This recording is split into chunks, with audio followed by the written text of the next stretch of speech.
Assalamualaikum warahmatullahi wabarakatuh. Alhamdulillahirabbil alamin. Nahmaduhu wa nasta'inuhu wa nastaghfiruh wa na'udzu billahi min syururi anfusina wa min sayyiati a'malina. May yahdihillahu fala mudhillalah wa may yudlil fala hadiyalah. Asyhadu an la ilaha illallah wahdahu la syarikalah wa asyhadu anna Muhammadan abduhu wa rasuluh la nabiyya ba'dah. Allahumma salli ala Muhammad wa ala ali Muhammad kama sallaita ala Ibrahim wa ala ali Ibrahim wa barik ala Muhammad wa ala ali Muhammad kama barakta ala Ibrahim wa ala ali Ibrahim innaka Hamidum Majid.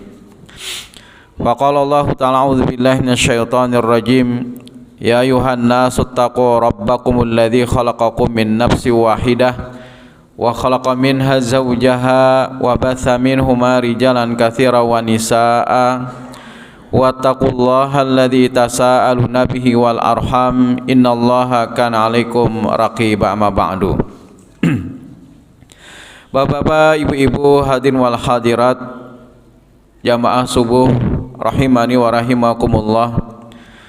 Puji dan syukur marilah bersama-sama kembali kita panjatkan kehadirat Allah Subhanahu wa taala atas limpahan segala nikmat dan karunia-Nya, hidayah serta petunjuknya jualah, sehingga pada kesempatan di subuh kali ini kembali kita dapat melaksanakan rangkaian-rangkaian ibadah kita kepada Allah Subhanahu wa taala di tanggal 27 Jumadil Akhir 1443 Hijriah.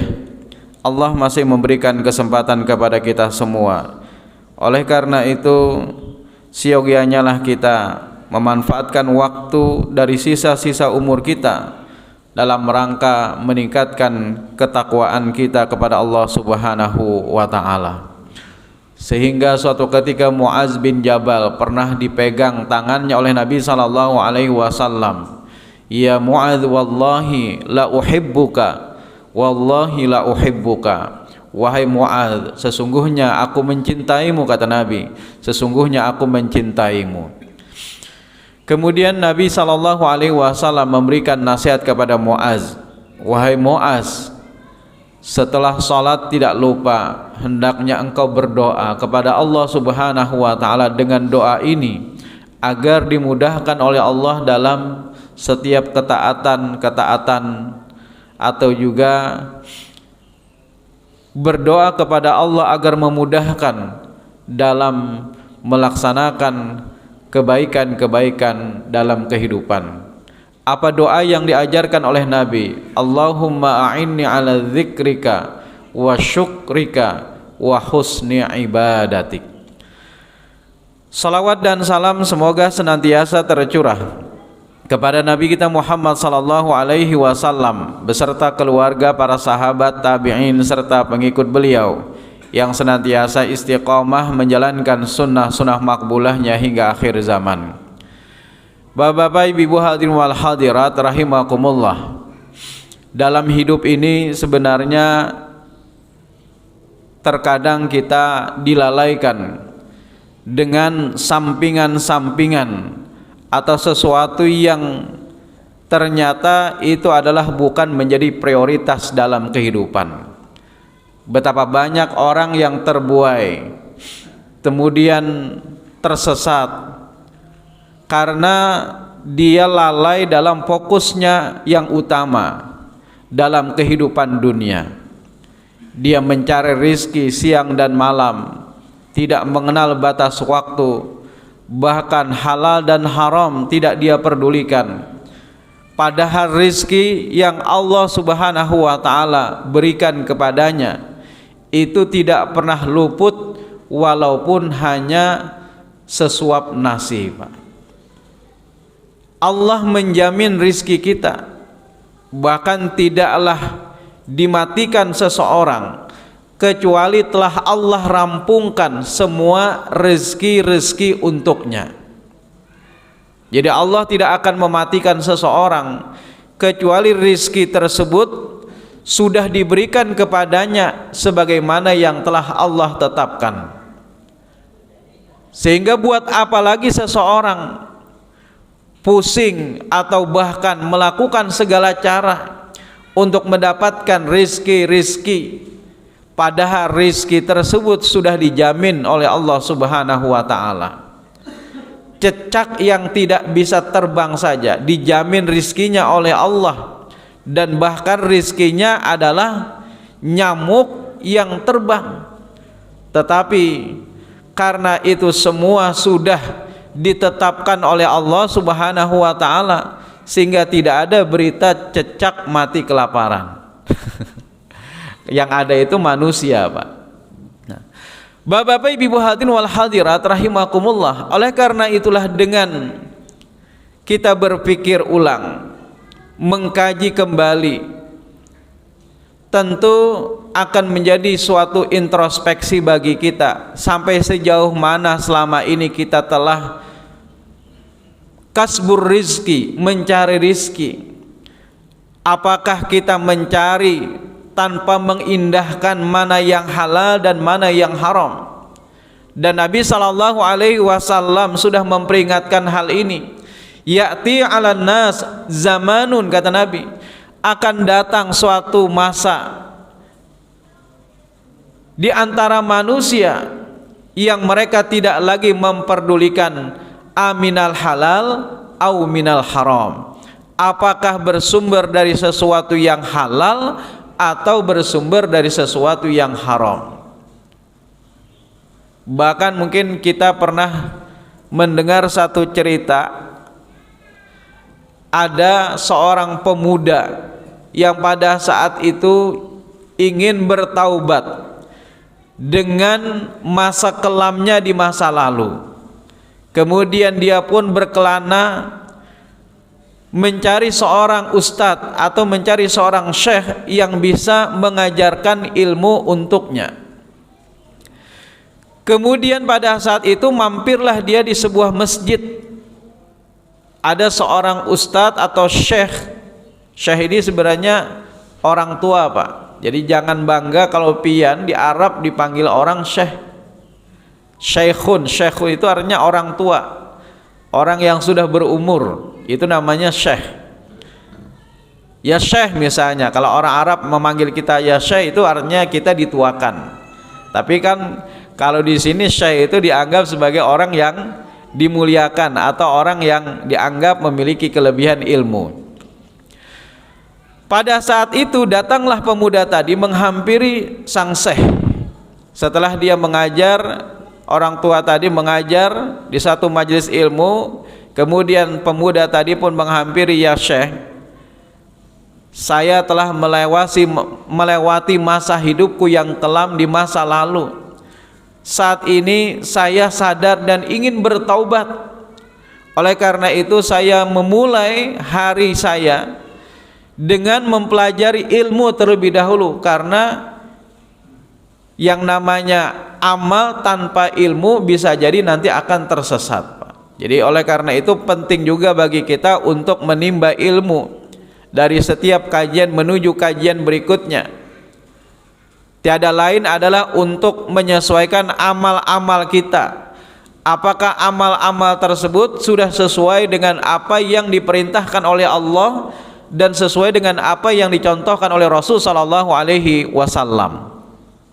Sehingga kenapa misalnya dalam Muhammadiyah ada namanya himpunan putusan tarjih, itu bukan dianggap sebagai kitab suci, bukan, Pak, tetapi ini hanya sebagai tuntunan, pedoman, memudahkan bagi kita untuk dapat mengamalkan Islam sesuai dengan apa yang diperintahkan oleh Allah dan sesuai dengan apa yang dicontohkan oleh Rasul. Sehingga kalau ada orang mengatakan kenapa Muhammadiyah berpegang kepada HPT, bukan kita berpegang kepada HPT, tetapi berpegang kepada Al-Quran dan Sunnah yang sudah disusun atau dipilah-pilih oleh majelis tarjih atau juga orang-orang yang mumpuni di bidangnya. Nah, berilmu itu penting. Jadi pada saat tadi pemuda tadi datang kepada syekh tadi, kemudian dia ingin memulai kembali hidupnya dengan lebih baik daripada apa yang telah dia lewati di masa lalu. Kemudian kata syekh tadi, silahkan, mungkin cerita ini sudah pernah ulun ceritakan, tetapi mengkaji untuk kita bisa mengambil hikmah atau pelajaran darinya. Tetapi engkau harus bersabar dalam kehidupanmu nanti bersamaku. Karena apa? Karena selama ini aku hidup apa adanya, dan engkau harus bersabar dengan apa yang terjadi nanti. Dan sang pemuda tadi pun mengiyakan, mengamini dengan apa yang diutarakan oleh sang syekhnya. Hari demi hari ketika mereka punya makanan maka mereka makan, tetapi ketika tidak punya makanan yang bisa disantap maka mereka pun berpuasa, bahkan hanya dengan beberapa butir kurma dan beberapa teguk air.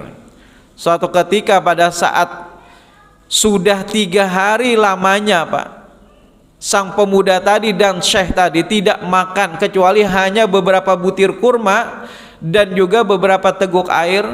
Ternyata setan pun menghampiri pikiran pemuda tadi. Wahai anak muda, engkau sudah lama 3 hari lamanya engkau tidak makan.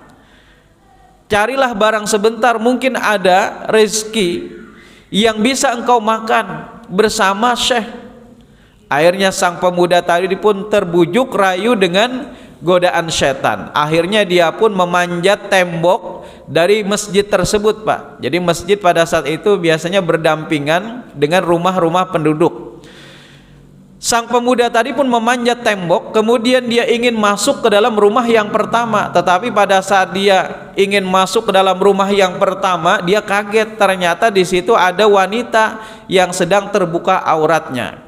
Karena niatannya hanya ingin mencuri makanan, karena saking laparnya dia pun tidak jadi, karena ini bukan menjadi tujuannya. Akhirnya dia pun melangkah ke rumah berikutnya. Pada saat dia melangkah ke rumah berikutnya, dia mencium bau masakan yang sangat sedap. Karena sudah 3 hari 3 malam lamanya tidak makan, maka tentu penciuman orang ini begitu terasa akan makanan tersebut Pak. Lalu dia pun menuruni rumah yang kebetulan pada saat itu sang tuan rumah tidak ada di dalam rumahnya. Lalu dia menuju asal daripada makanan tadi, yaitu dapur. Pada saat dia buka, oh ternyata ada bajinjan atau juga terong yang telah dimasak oleh si tuan rumah. Pada saat dia ingin makan makanan tersebut, sebelum dia bawa menuju masjid kembali untuk dia hidangkan kepada syekhnya, maka dia ingin cicipi barang sedikit dari makanan tersebut atau terong itu. Jadi sebenarnya godaan yang ada dalam kehidupan kita tidak lebih seperti terong tadi Pak. Jadi semua gemerlap dunia itu tidak lebih daripada terong yang mungkin juga ada di hadapan sang pemuda tadi. Pada saat pemuda tadi mencicipi sedikit daripada terongnya, kemudian dia gigit, pada saat itu dia ingat akan Allah Subhanahu wa ta'ala, bahwasanya ini adalah suatu perbuatan dosa, mengambil sesuatu yang bukan haknya. Maka pada saat itu dia langsung muntahkan makanan tadi. Kemudian dia kembali ke masjid dalam keadaan perut yang masih lapar. Tetapi janji Allah setelah itu apa nanti Pak? Akhirnya pemuda tadi pun kembali ke masjid, tidak jadi untuk mengambil makanan yang telah dimasak tadi. Kemudian akhirnya karena masih saking laparnya, dia melihat bahwasanya syekhnya sedang mengajar di masjid. Tetapi karena saking laparnya tidak konsentrasi, maka dia pun hanya duduk di pojokan masjid sambil mendengarkan apa yang disampaikan oleh syekhnya. Syekhnya kebetulan tidak terlalu memperhatikan Pak, pada saat itu sang pemuda tadi sedang apa. Nah pada saat setelah selesai, tiba-tiba sang syekh tadi kedatangan 2 orang tamu.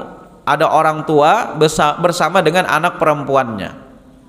Kemudian dia langsung menghadap kepada Syekh mengutarakan maksud kedatangannya. Wahai Tuan, wahai Syekh, aku memiliki anak perempuan yang sudah ditinggal mati oleh suaminya dan sudah habis masa iddahnya, yaitu 4 bulan 10 hari, karena wanita yang ditinggal mati oleh suaminya itu ada masa iddah yaitu 4 bulan 10 hari. Kalau wanita yang cerai itu salah satu quru, 3 kali suci. Tapi kalau ditinggal mati oleh suaminya 4 bulan 10 hari. Nah, tapi kalau bapak-bapaknya ditinggal mati oleh istri tidak ada masa iddahnya. Itu. Nah, pada saat itu, tapi ini ada hikmah ibu-ibu ya. Kenapa Islam menetapkan ada iddah?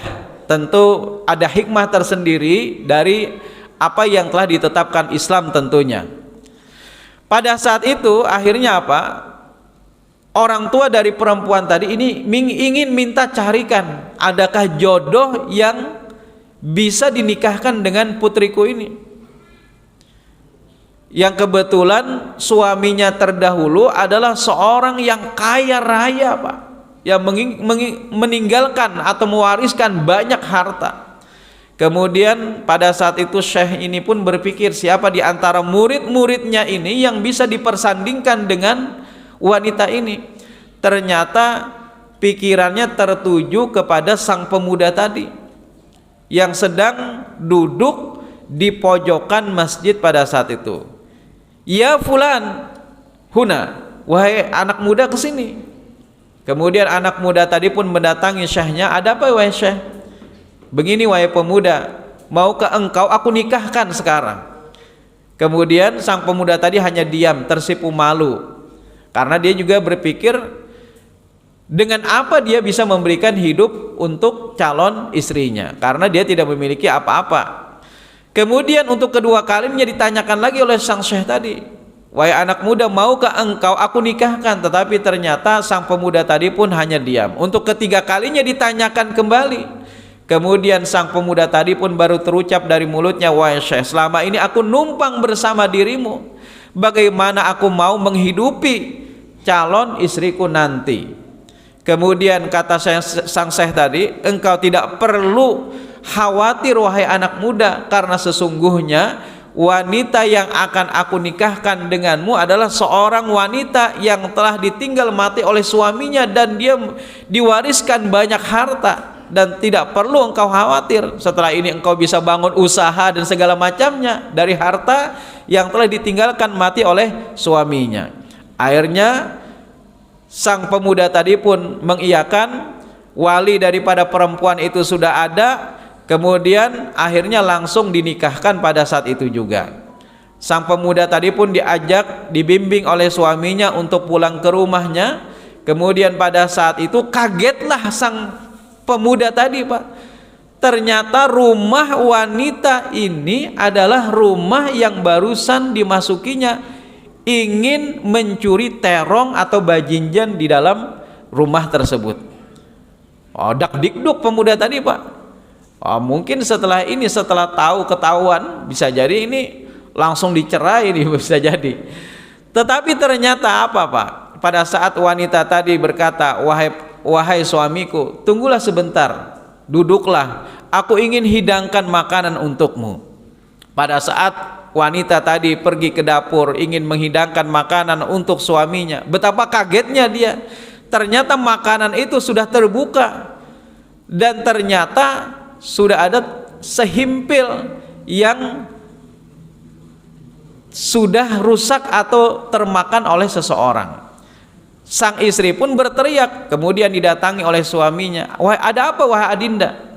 Kemudian sang wanita tadi berkata, wahai suamiku, sesungguhnya barusan ada orang yang telah masuk ke dalam rumah kita, ingin mencuri makanan yang telah aku masak tadi.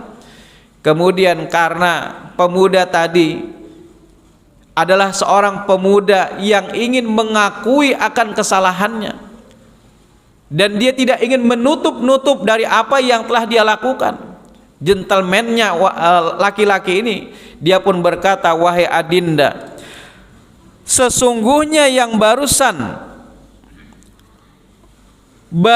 mencuri ingin memakan makanan yang engkau masak, itu sebenarnya adalah aku, wahai adinda.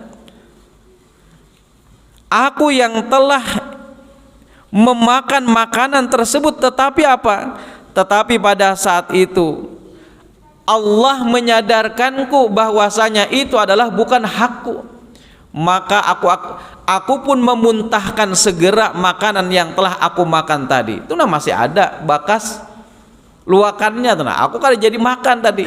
Gara-gara apa? Karena takutnya aku kepada Allah Subhanahu wa ta'ala. Tetapi apa jawaban seorang istri yang bijak pada saat itu, Pak? Jika istrinya tidak bijak, maka saat itu pula mungkin terjadi pertengkaran. Mungkin setelah itu terjadilah perceraian. Apa yang dikatakan oleh istrinya?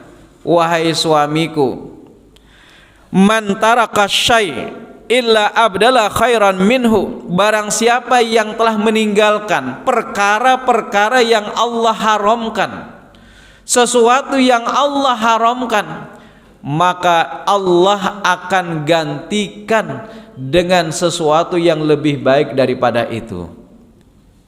Sekarang terbukti dari secuil terong yang telah engkau muntahkan karena Allah, yang itu adalah sesuatu yang haram engkau muntahkan, sekarang telah Allah gantikan dengan tempat-tempat terongnya.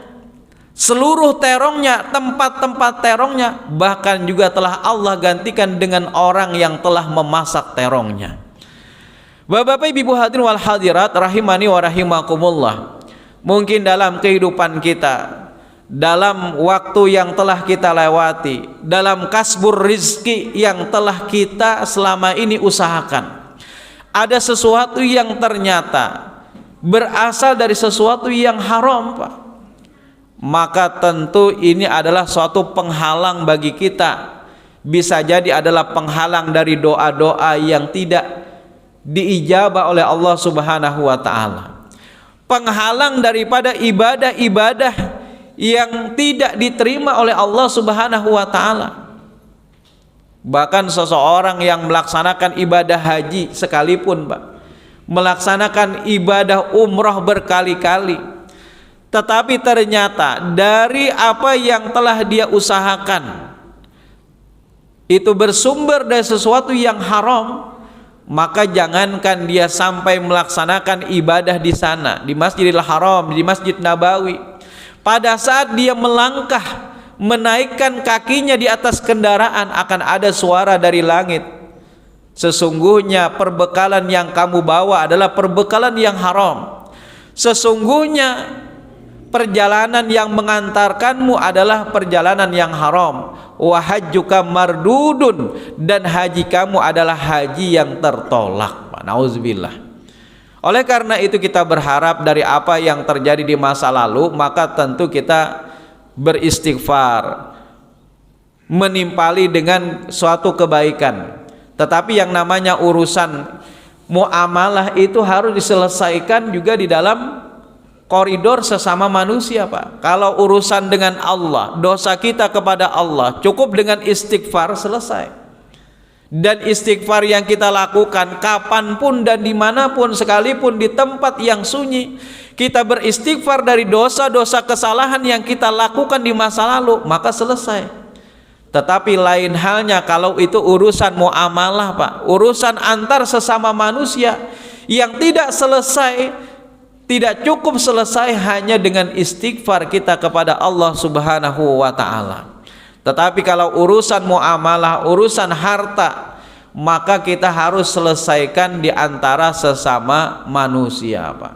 Jangankan sejumlah harta yang kita ambil dari hak orang lain, sejengkal tanah yang kita pindahkan patoknya, ini hanya gara-gara patok, Pak. Tetapi di akhirat kelak ada orang yang kesana kemari menjunjung 7 lapis tanah.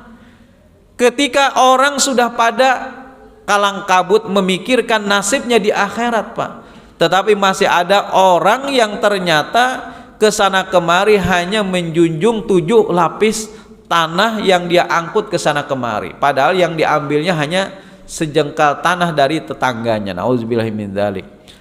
Sejengkal tanah buat apa, Pak?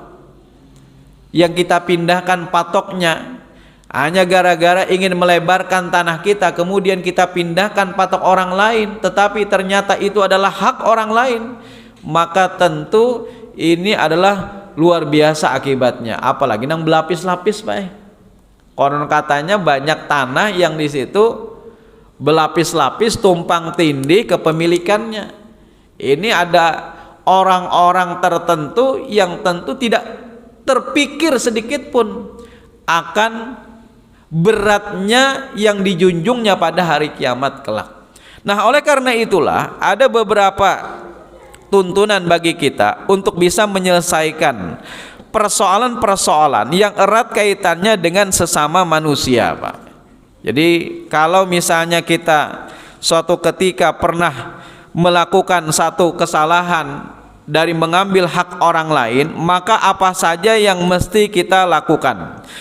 Pertama adalah sebenarnya dalam urusan muamalah itu gampang, Pak. Jadi Allah memudahkan kita dalam urusan muamalah itu sebenarnya gampang. Asa kita tidak melanggar ketentuan-ketentuan, larangan-larangan, maka urusan muamalah itu semuanya boleh, Pak. Jadi apa saja yang dilarang, pertama adalah sesuatu yang Allah haramkan, riba, goror, tadlis, kemudian maisir. Riba tentu kita tahu, kemudian goror ketidakpastian, tadlis penipuan, ghish. Bahkan Nabi SAW menegaskan, man ghasyana falaysa minna, barang siapa yang menipu kami, kata Nabi, maka dia bukan dari golongan kami. Kemudian maisir itu judi dengan variannya yang saat ini begitu banyaknya, bahkan tidak sadar seseorang terkadang juga melakukan tindakan maisir, Pak. Maisir itu judi. Jadi judi saat ini direkayasa sedemikian rupa seolah-olah itu bukan satu bentuk perjudian. Begitu juga riba, Pak, direkayasa. Bahkan Nabi SAW pernah menegaskan, ar-riba ithnani wa sab'una juz'an, riba itu memiliki 72 bagian. Adnaha, yang paling rendah dosanya dari perbuatan riba itu adalah mithla itnyani rajul, seperti seorang laki-laki yang menzinahi ibunya. Nauzubillah min dzalik, Pak. Bahkan suatu ketika Aisyah pernah berkata kepada Zaid bin Arqam, katakan kepada Zaid bin Arqam bahwasanya jihadnya bersama Nabi SAW telah dihapuskan. Hanya gara-gara apa? Hanya gara-gara melakukan perbuatan riba. Hanya gara-gara melakukan perbuatan riba. Sampaikan kepada Zaid bin Arqam bahwasanya jihadnya bersama Nabi telah dihapuskan, Pak. Gak hanya gara-gara melakukan riba, yaitu adalah bentuknya bai'inah. Bai'inah itu sebenarnya riba, Pak. Cuma seolah-olah jual beli. Jadi misalnya begini, ulun hendak minjam duit lawan pian, jar pian berapa bunganya? Amun bebunga julun itu riba. Nah, caranya kita kamuflase aja dah, kita akali, yaitu dengan cara seolah-olah melakukan jual beli. Ulun jual jam ulun ke pian, julun dengan harga 1 juta. Kemudian pada saat itu juga ulun beli kembali dengan harga 1.250.000. Jadi ulun jual dulu 1 juta ulun dapat. Kemudian ulun beli kembali dengan harga 1.250.000, tapi bayarnya bulan depan. Pertama ulun dapat duitnya 1 juta, kedua ulun tetap dapat jamnya. Ibaratnya itu pinjam 1 juta, bayar 1.250.000. Jual beli jam ini hanya kamuflase saja, akal-akalan. Yang terjadi tidak real. Kalau jual beli real, betul-betul jual beli itu sah, halal. Wa ahallallahul bai'a wa harrama riba. Allah menghalalkan jual beli dan mengharamkan riba. Sehingga kenapa kalau misalnya di bank syariah itu diperbolehkan jual beli, atau juga di pembiayaan syariah itu akadnya jual belinya jelas, Pak, ada barangnya, itu halal. Tapi kalau inah itu tidak ada barangnya, barang itu hanya sekedar akal-akalan, nah itu baru dilarang. Bahkan tadi Aisyah mengatakan, katakan kepada Zaid bin Arqam bahwasanya jihadnya bersama Nabi SAW telah dihapuskan gara-gara melakukan bai'inah. Nah, Bapak-bapak, Ibu hadirin wal hadirat rahimakumullah, Jadi kalau seandainya kita pernah melakukan perbuatan-perbuatan yang diharamkan di dalam muamalah kita, pertama adalah misalnya di dalamnya mengandung sesuatu yang tanpa antaradin minkum, orang tidak rela, kita menipu dan segala macamnya. Jikalau kita mengetahui orangnya, kita mengetahui siapa yang kita tipu, maka hendaknya supaya kita lepas dari dosa tersebut, kita kembalikan, Pak. Sedikit lagi malah. Kita kembalikan uangnya yang kita ambil atau barangnya yang kita ambil, kembalikan kepada orang tersebut.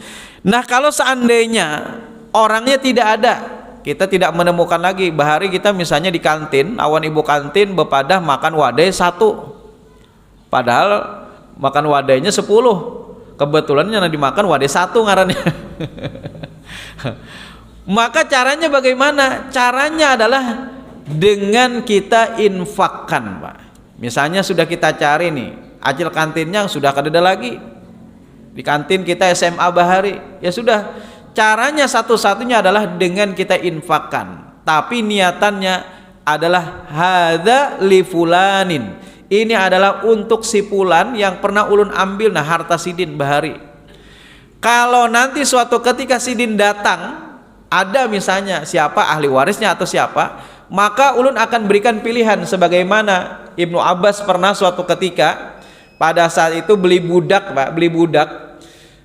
Pada saat Ibnu Abbas pergi ke dalam ingin mengambil uang, ternyata si pemilik budak itu sudah tidak ada lagi. Ditunggu sudah setahun lamanya, tidak ada juga kunjung datang.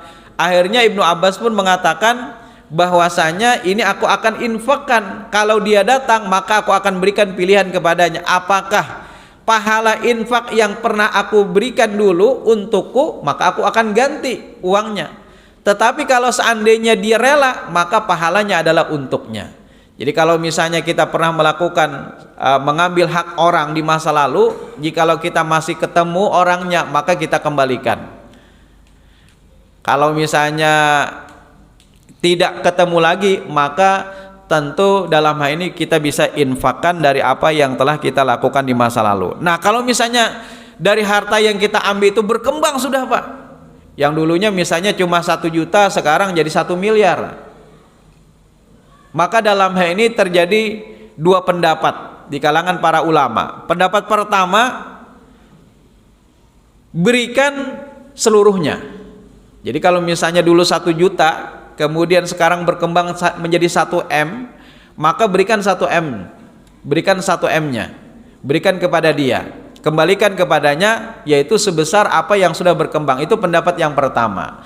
Pendapat yang kedua mengatakan bahwasanya yang dikembalikan itu hanya pokoknya saja, Pak. Pokoknya kalau yang dikembalikan seluruhnya ini berdasarkan kepada hadis Nabi SAW dari Bukhari dan Muslim. Ketika itu ada 3 orang yang terkurung dalam goa. Salah satunya adalah sang tuan yang kemudian mengembangkan harta daripada gaji bawahannya dan berkembang.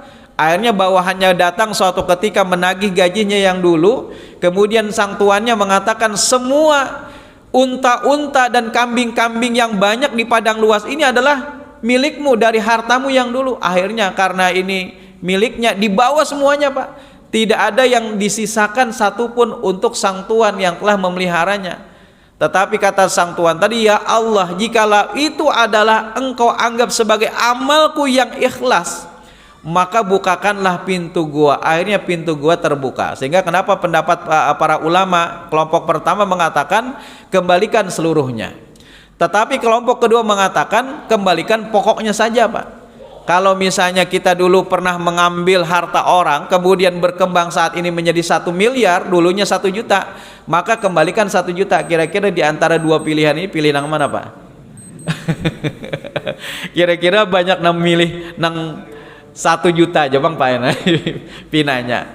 Tetapi tentu ini pilihan atau berdasarkan ijtihad para ulama. Tinggal bagaimana kita, yang penting memilah-milih dari harta yang kita usahakan, dari rizki yang kita usahakan, bersumber dari sesuatu yang Allah halalkan. Karena sesungguhnya akibat daripada itu semua, pertama adalah ibadah kita yang tertolak, atau ibadah kita yang tidak diterima oleh Allah Subhanahu wa taala. Yang kedua adalah doa-doa kita yang kita panjatkan selama ini kok belum juga diijabah, barangkali adalah disebabkan karena terhalang dari rizki-rizki yang kita dapatkan selama ini. Mudah-mudahan kita bisa memperbaiki muamalah kita, jangan sampai kita mengambil hak orang lain atau sesuatu yang dilarang oleh Allah Subhanahu wa taala. Subhanakallahumma wa bihamdika asyhadu an la ilaha illa anta astaghfiruka wa atubu ilaik. Wassalamualaikum warahmatullahi wabarakatuh.